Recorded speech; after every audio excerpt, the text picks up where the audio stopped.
இந்த வீடியோவில் நம்ம 8th சயின்ஸு 3rd லெசன் ஒளியியல் இந்த பாடத்துடைய 1 மார்க் கொஷின்ஸ் தான் பார்க்க போகிறோம். ஃபஸ்ட்டு வந்து சரியான விடையை தேர்ந்தெடுத்து எழுதுக.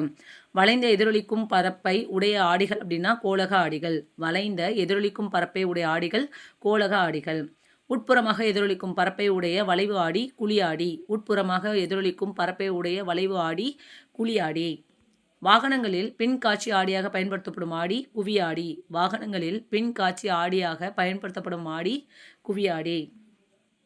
ஒரு ஆலையின் ஆழ மையத்தையும் வளைவு மையத்தையும் இணைக்கும் கற்பனை கோடு முதன்மை அச்சு எனப்படும். ஒரு ஆலையின் ஆழ மையத்தையும் வளைவு மையத்தையும் இணைக்கும் கற்பனை கோடு முதன்மை அச்சு எனப்படும்.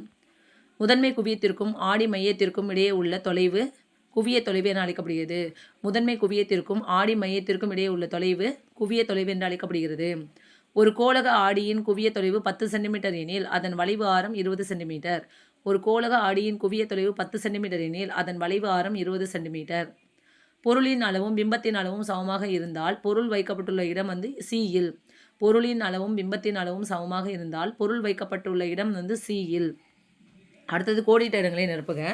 அழகு நிலையங்களில் அலங்காரம் செய்ய பயன்படும் கோளக ஆடி குழியாடி. அழகு நிலையங்களில் அலங்காரம் செய்ய பயன்படும் கோளக ஆடி குழியாடி. கோளக ஆடியின் வடிவியல் மையம் ஆடி மையம் எனப்படும். கோளக ஆடியின் வடிவியல் மையம் ஆடி மையம் எனப்படும். குவி ஆடியில் தோன்றும் பிம்பத்தின் தன்மை நேரான மாயபிம்பம். குவி ஆடியில் தோன்றும் பிம்பத்தின் தன்மை நேரான மாயபிம்பம். கண் மருத்துவர் கண்களை பரிசோதிக்க பயன்படுத்தப்படும் ஆடி குழியாடி. கண் மருத்துவர் கண்களை பரிசோதிக்க பயன்படுத்தப்படும் ஆடி குழியாடி. ஒளிக்கதிர் ஒன்றின் படுகோணத்தின் மதிப்பு 45 டிகிரி எனில் எதிரொலிப்பு கோணத்தின் மதிப்பு 45 டிகிரி.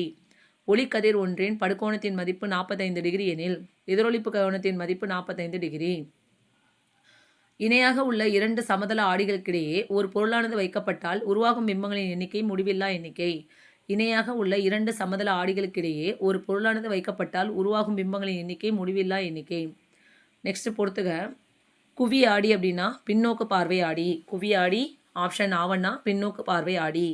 பரவளைய ஆடி ரேடியோ தொலை நோக்கிகள். பரவளைய ஆடி ஆப்ஷன் ஆனா ரேடியோ தொலை நோக்கிகள். ஸ்னெல் ஆடி அப்படின்னா sin I / sin R = μ. நிறப்பிரிகை அப்படின்னா வானவில். ஒளி விலகல் எண் அப்படின்னா கலைடாஸ்கோப்பு. ஒளி விலகல் அப்படிங்கிறதுக்கு கலைடாஸ்கோப்பு.